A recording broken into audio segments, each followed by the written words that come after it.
Perilaku organisasi. Perilaku sendiri berasal dari tindakan. Organisasi adalah orang-orang yang ada dalam suatu kelompok tertentu. Apa tujuan mempelajari dari perilaku organisasi? Yang pertama, tujuan memahami PO atau perilaku organisasi adalah satu, tujuan prediksi atau peramalan.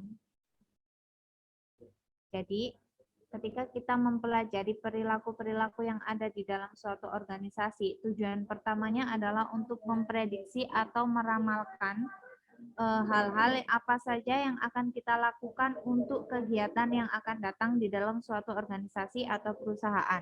Organisasi yang akan kita bahas di sini kita titik beratkan pada perusahaan, ya. Jadi perilaku organisasi ini adalah perilaku orang-orang yang ada di dalam suatu perusahaan. Ini berarti orang-orangnya ya, Bu ya?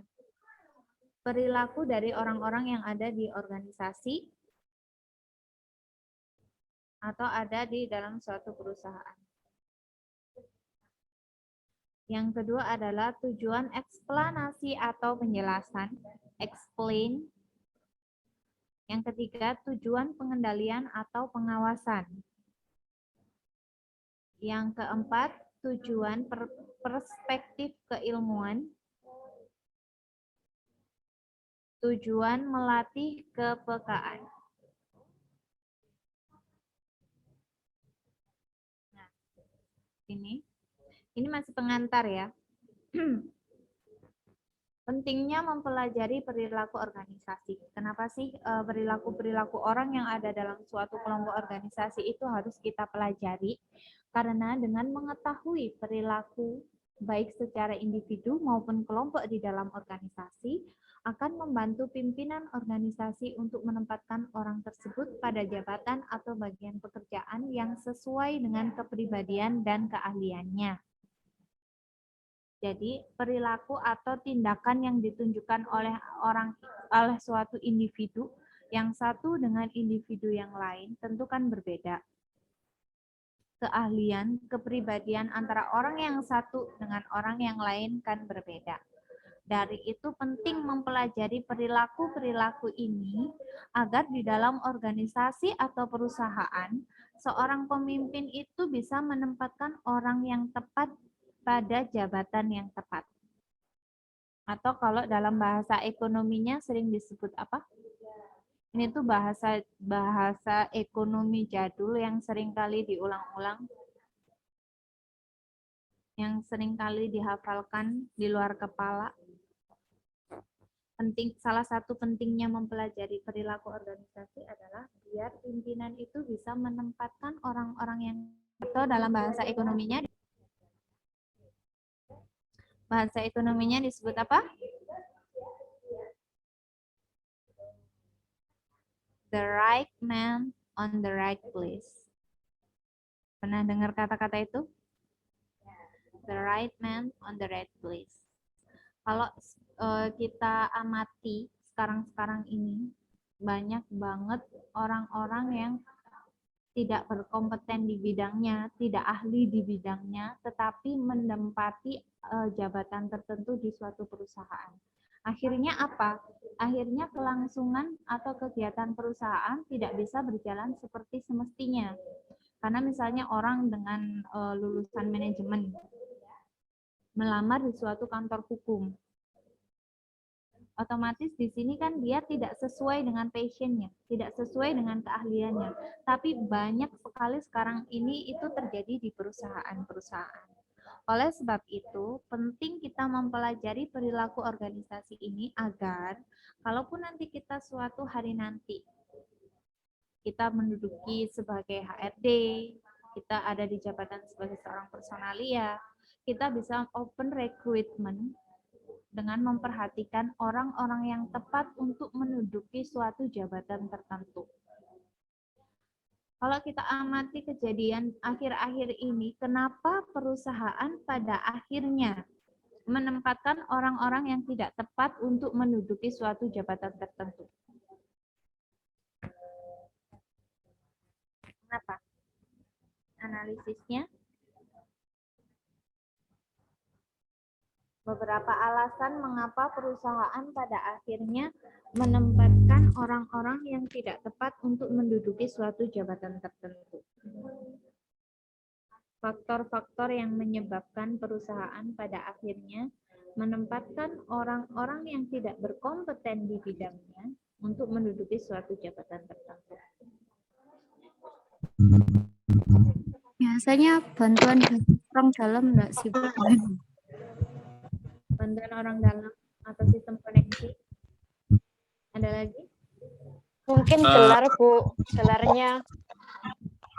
Gelarnya kenapa? Kan meskipun kadang kalau orang bergelar kan kadang cepat diterima gitu loh, Bu. Kalau orang bergelar diterima, mengapa masih banyak pengangguran-pengangguran? Kalau menurut saya dari itu, Bu. Dari pengalaman. Mana Rahmat? Tadi gimana? Gimana? Angin, Bu. Gimana? Kalau menurut saya sih dari pengalaman kerja, Bu. Saya kan kadang dari S1, contoh kalau lulusan S1 manajemen gitu ya. Kadang juga itu banyak S1 lulusan manajemen tapi pengalamannya mereka di bidang teknik atau bahkan di bidang hukum atau yang sebagainya. Karena kadang kan apa yang namanya passion kan kadang ditemuin pas di dunia kerja, baru kita nemuin kita cocok atau enggaknya dalam bidang kerja tersebut. Biasanya sih gitu. Tapi kalau diperhatikan, kalau untuk menempati suatu jabatan tertentu, antara orang yang lulusan manajemen tapi mengerti teknik, dengan orang yang lulusan teknik mungkin lebih tepat yang mana? Iya sih. Tapi ya kadang di satu sisi itu, apa namanya, karena kebutuhan cepet aja. Oh, cepat. Ada lagi, Iya. mengapa pada akhirnya perusahaan menempatkan orang-orang yang tidak tepat untuk menduduki suatu jabatan tertentu? Dari gajinya mungkin. Dari gaji. Ya, kayak misalnya orang nggak kompeten itu, tapi kayak gaji di perusahaan itu kayak kecil gitu loh. Jadi ya udah dimasukin aja gitu. Oke. Ada lagi, Ella tadi mau menambahkan apa? Ya Bu, mungkin perusahaan kurang bisa membaca potensi dari karyawannya sih. Kurang membaca potensi dari karyawannya disebabkan karena? Disebabkan perlu diadakan tes lagi atau mungkin mereka kurang penilaian terhadap per individunya. Oke. Jadi kalau yang kita amati sekarang ini, yang pertama benar. Biasanya kalau untuk pekerjaan, kenapa perusahaan pada akhirnya menempatkan orang-orang yang tidak tepat untuk menduduki jabatan tertentu? Ya mungkin yang pertama memang kita biasa menyebutnya faktor orang dalam. Itu mungkin yang paling banyak. Faktor orang dalam.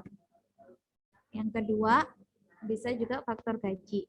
Karena kan perusahaan, apalagi untuk era-era pandemi seperti sekarang ini, banyak perusahaan-perusahaan yang menekan biaya operasionalnya, termasuk pemberian gaji atau kompensasi kepada karyawannya, di mana dia lebih memilih untuk open recruitment karyawan baru yang mau digaji under dari karyawan-karyawan lama. Jadi faktor utamanya yang penting dia mau kerja aja. Pemikirannya mungkin sama kayak apa yang disampaikan Rahmat. Perusahaan melihatnya, alah yang penting nanti diajarin beberapa saat pasti juga bisa. Padahal hanya terkadang itu mereka melihatnya hanya sekedar bisa. Tetapi untuk output, kualitas outputnya itu jarang sekali diperhatikan. Pada akhirnya sekarang ini atas nama passion kita bekerja tidak sesuai dengan bidang atau keahlian yang kita miliki. Banyak orang-orang yang lulusan teknik pada akhirnya menjadi tenaga administrasi, Kena angin Rahmat ngantuk. Entek pura Rahmat iki. Pokoknya malam ini lakonnya Rahmat. Maafkan ya Rahmat, karena ya begitulah kamu laki-laki sendiri di sini. Boleh ngomong iku mikir diteken dong. Ya, sorry. Nggak ada cowoknya lagi ya, Bu. Aduh, sendiri ya. Nggak sungkan Iya. ini. Ya apa. Ada Galang sebenarnya. Nah, biasanya Galang yang jadi tumbalnya nih. Karena Galang nggak ada, jadi ya Rahmat. Langko lele Rahmat nggak direken dulu, wis lanang dhewe gak direken. Apa aku kurang ganteng? Iya, wes. Gini wes. Oke, paham ya? Dengan mempelajari perilaku organisasi, itu bisa membantu perusahaan untuk menempatkan orang-orang yang tepat pada jabatan yang tepat sesuai dengan keahlian dan kemampuannya. Yang kedua, dengan mengetahui perilaku manusia, pimpinan lebih mudah menentukan motivasi apa yang paling tepat bagi bawahannya agar semangat kerjanya meningkat. Jadi perilaku ini kan tindakannya ya, tindakan dari manusia atau tindakan dari individu itu sendiri. Dengan kita mempelajari perilaku dari masing-masing individu, dengan kita mempelajari perilaku dari karyawan-karyawan yang ada di perusahaan kita, pada akhirnya kita nanti tahu poin plus untuk menambah motivasi kerja dia itu apa. Misal, kalau kayak Ella, dia bekerja itu motivasinya adalah untuk menambah keahlian dia di bidang itu. Misal Ella bekerja di bagian akuntan. Dia senang sekali dengan akuntan. Nah, di situ pimpinan perusahaan memotivasinya, Ella, kalau kamu bisa menyelesaikan laporan keuangan ini tepat waktu, saya bisa loh menaikkan jabatan kamu lebih tinggi dari sekarang. Dari faktor kesukaan, dari faktor perilaku yang ditunjukkan selama bekerja. Contoh misalnya Rahmat, Rahmat maneh, ya opo lah, jadi ket mau Rahmat yang ketok ya. Contohnya kalau Rahmat motivasi yang diberikan apa ya yang tepat lek ndelok prejengane Rahmat ini sing tepat apa? Duit. Wis kuwes. Iya, Bu, duit pasti. Semua kalangan kalau itu. Kalau kalian motivasi yang bisa membuat kalian semangat untuk bekerja adalah Gajinya, Bu. gaji. Gaji itu poin pertama lah. Selain gaji, Kalau Yang saya sih itu, orang Bu. bisa baca dari perilaku kalian gitu loh. Wah, ini senengan ini. Berarti kemungkinan kalau aku kasih dia motivasi seperti ini, dia nanti hasil kinerjanya kan seperti ini gitu. Kalau saya sih dari kebermanfaatannya sih, Bu. Maksudnya yang kita kerjakan ini bisa berdampak nggak sih untuk orang lain? Kalau saya sih itu. Oke, berarti perilaku yang ditunjukkan adalah biar orang bisa membaca kalau minat kamu dalam bekerja itu adalah kalau kamu itu mau kerja, kalau kerjaan itu bisa bermanfaat untuk orang lain. Biasanya ditunjukkan dengan sikap atau perilaku yang seperti apa? Dengan saya hubungan sama kerjaan saya boleh. Boleh. Jadi saya kan jurnalis. Jadi saya berusaha untuk menulis hal-hal yang positif itu sih. Kalau misalnya yang berbau-bau provokasi, saya memilih untuk nggak menulis itu. Yang membuat kamu semangat berarti kalau misalnya tulisan kamu itu bisa dibaca oleh banyak orang atau kalau orang-orang itu termotivasi dengan tulisan kamu. Dibaca aja atau termotivasi itu beda ya? Termotivasi sih, lebih termotivasi. Nah, kalau kayak gitu Kayak ada kan manfaatnya gitu loh, Bu. biasanya dengan membaca perilaku itu, pimpinan perusahaan misalnya, Ella, tulisan kamu kemarin ini tuh direview loh oleh ini gitu. Itu kan artinya orang-orang termotivasi dengan tulisan kamu. Tulisan kamu artinya lebih menarik daripada tulisan lain sampai orang-orang itu berminat untuk mereview tulisan atau berita kamu kan. Nah, dari situ Iya, betul. Pimpinan bisa mengambil sikap gimana caranya memotivasi kamu untuk membuat tulisan-tulisan yang lebih baik lagi. Sampai sini paham? Paham, Bu. Paham. Oke. Next. Yang ketiga, manfaat dari mempelajari perilaku organisasi atau pentingnya kita mempelajari perilaku organisasi itu dengan mengetahui perilaku manusia dalam organisasi dapat membantu pimpinan untuk menggerakkan dan mengarahkan bawahannya untuk melaksanakan tugasnya dalam mencapai tujuan yang diinginkan. Kalau dilihat dari pengertiannya ini, dari tujuan yang ini, contohnya gimana? Dengan mengetahui perilaku manusia dalam organisasi, dapat membantu pimpinan untuk menggerakkan dan mengarahkan bawahannya untuk melaksanakan tugas dalam mencapai tujuan yang diinginkan. Tujuan yang diinginkan di sini adalah tujuan yang diinginkan oleh suatu organisasi. Jadi dengan memperhatikan perilaku kalian, organisasi itu pada akhirnya bisa menggerakkan kalian untuk menyelesaikan pekerjaan-pekerjaan dan mencapai tujuan dari perusahaan atau organisasi itu sendiri. Contohnya gimana? Saya sih, Bu, kalau mau ngasih contoh. Apa itu? Ya, ini kan dulu kan saya kan kerja di toko itu kan. Nah, itu kan di toko kan juga saya punya tim gitu loh, Bu. Nah, tim saya kan juga banyak gitu kan. Nah, itu di situ juga setiap setiap CSR kan memiliki namanya apa kayak perilaku dan apa ya namanya spesialis lah kasarannya itu. Nah, jadi intinya kita harus mengetahui sih setiap CSR mempunyai ini anak ini cocoknya di bagian apa, ini anak cocoknya bagian apa gitu biasanya sih. Jadi nanti kita bagi tugas supaya biar sama-sama. Poin yang pertama, Rahmat. Oh, ya. Duh. Anginnya gue poin pertama.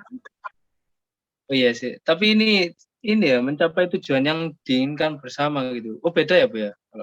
Kalau kamu tadi kan menjelaskan dengan mengetahui perilakunya, ini anak bagian cocoknya di mana, ini anak bagian cocoknya di mana. Itu kan yang di poin pertama, yaitu dengan mempelajari perilaku kita bisa menempatkan seseorang pada jabatan tertentu yang sesuai dengan keahliannya. Kalau yang ini itu bisa menggerakkan bawahan untuk menyelesaikan pekerjaan untuk mencapai tugas tertentu. Jadi misalnya gini, di akhir tahun kalian itu di deadline. Omset perusahaan harus mencapai 200 juta. Dari perilaku yang kalian tunjukkan, misal kalian adalah orang-orang yang suka berwisata, orang-orang yang suka traveling. Terus kalian dijanjikan, kalau omset perusahaan kita tahun ini mencapai 200 juta rupiah, maka masing-masing karyawan boleh mengajukan cuti traveling dengan biaya dari kantor, dengan fasilitas yang memadai dari kantor. Bisa tahu ya bedanya ya. Pada akhirnya kalian punya semangat untuk menyelesaikan deadline itu tepat waktu dan mencapai tujuan yang diinginkan perusahaan. Paham? Paham, Bu. Paham, Bu. Paham. Udah tahu bedanya ya, Rahmat ya? Ya, paham. Oke. Yang keempat, dengan mengetahui perilaku manusia dalam organisasi, dapat membantu pimpinan dalam mengintegrasikan bawahannya untuk melaksanakan tugas-tugasnya mencapai tujuan organisasi. Ini hampir sama kayak yang poin 3 dan 4, tapi kalau yang poin 4 ini adalah real tujuan dari organisasi, tapi kalau yang poin ketiga ini adalah untuk mencapai tujuan yang diinginkan oleh karyawan dan yang diinginkan oleh organisasi.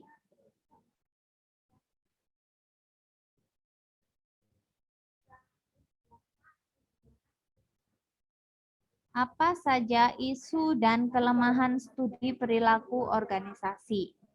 Jadi, sebelum kita mempelajari perilaku organisasi pada inti-intinya, kita harus tahu kelemahan studi perilaku organisasi itu apa saja. Isu utama perilaku organisasi adalah mempelajari hubungan manusia dalam organisasi untuk mencapai suatu tujuan dalam menghasilkan barang dan jasa. Jadi isu utama perilaku organisasi itu adalah untuk mempelajari hubungan manusia dalam organisasi untuk mencapai suatu tujuan dalam menghasilkan barang dan jasa. Jadi isu utama atau materi utama yang dipelajari dalam perilaku organisasi adalah mempelajari hubungan antara individu dan caranya berperilaku dalam organisasi.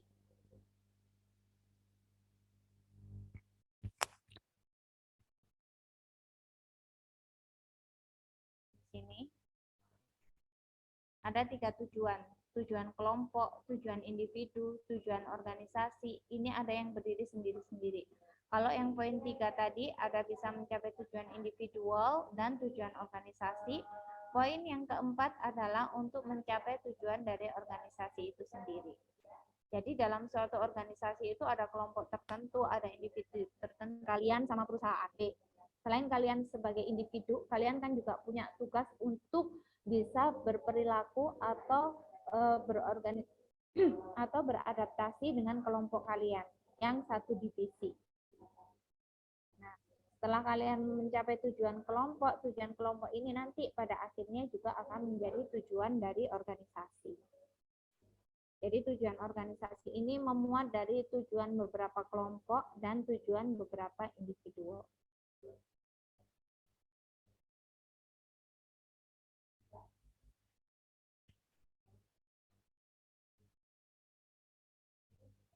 Oke.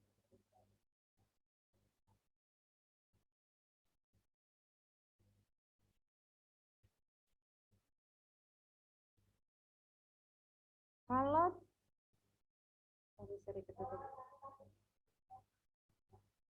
jadi tujuan individu apabila sama dengan tujuan kelompok atau organisasi, maka akan menghasilkan kehidupan dalam perusahaan atau organisasi itu kegiatannya akan berlangsung secara sesuai, seimbang, selaras.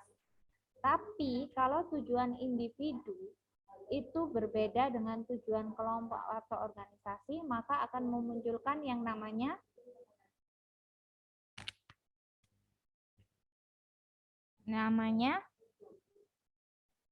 konflik atau negosiasi. Konflik atau negosiasi. Jadi kalau tujuan individu kalian dan tujuan organisasi itu sejalan, maka kegiatan dari perusahaan itu sendiri bisa berjalan secara seimbang. Tapi kalau tujuan dari kalian dan tujuan yang diinginkan oleh organisasi itu berbeda, maka akan memunculkan yang namanya konflik.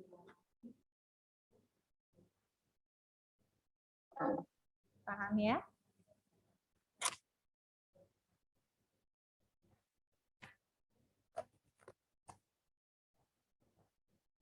Paham? Paham, Bu. Paham, Bu. Oke, sampai sini apakah ada yang ditanyakan? Tentang mengapa penting kita mempelajari perilaku organisasi. Nanti kan kita bertanya, kenapa sih harus dipelajari perilaku organisasi itu? Jawabannya karena adanya keempat tadi. Yang pertama apa? Bu, yang nomor 4 tadi bisa diulangin, Bu. Slide-nya ketinggalan. Boleh. Membantu pimpinan.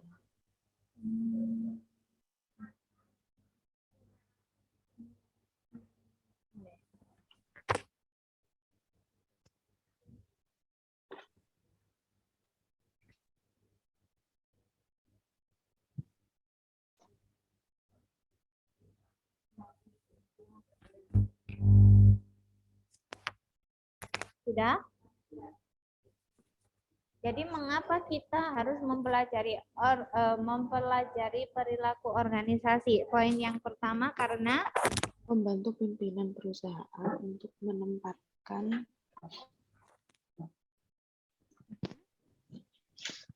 orang tersebut pada jabatan atau bagian pekerjaan yang sesuai dengan kepribadian dan keahliannya. Oke. Atau dalam bahasa ekonominya adalah The right man and the right place. the right man on the right place. In the right place. And Jadi orang yang tepat dalam tempat yang tepat. Kalau yang kedua, kenapa kita harus mempelajari perilaku organisasi? Agar lebih mudah menentukan motivasi apa yang paling tepat untuk bawahannya biar semangat kerja. Oke. Kalau yang ketiga, Dapat membantu pimpinan dalam mengintegrasikan bawahannya untuk melaksanakan tugas-tugasnya mencapai tujuan dalam suatu organisasi. tujuan yang ingin dicapai. Yang ketiga itu tujuannya dia, tujuan individual dan tujuan organisasi. Kalau yang keempat itu adalah real tujuan organisasi.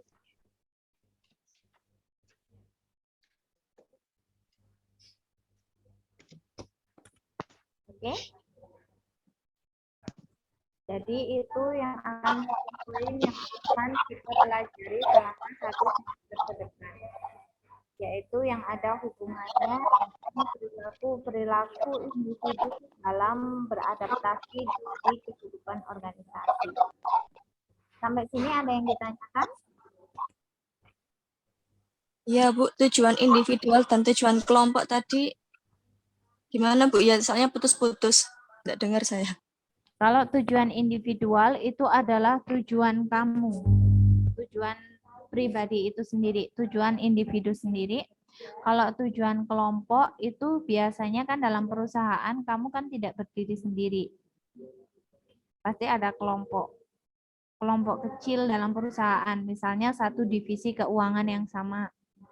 Nah, berarti kan kamu masuk di divisi keuangan, artinya kan kamu memiliki tujuan tersendiri kan di divisi keuangan, punya goal tersendiri untuk perusahaan. Misalnya, kamu harus menyelesaikan laporan keuangan tepat waktu. Gimana caranya? Yaitu dengan mengkoordinasikan bagaimana laporan keuangan kamu ini bisa selesai tepat waktu, yaitu dengan mengkoordinasikan hal ini dengan rekan-rekan satu divisi kamu. Itu artinya tujuan kelompok. Sudah bisa dipahami, Eka? Bisa Bu.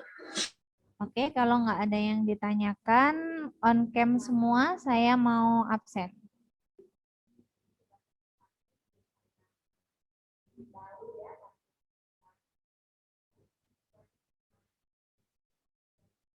Oke? 1, 2, 3. Oke, terima kasih untuk waktunya malam ini. Semoga apa yang kita pelajari bisa bermanfaat untuk kita semua. Mohon maaf kalau ada salah-salah kata. Terima kasih untuk waktunya. Assalamualaikum warahmatullahi wabarakatuh. Waalaikumsalam warahmatullahi wabarakatuh. Terima kasih, Bu. Terima kasih, Bu.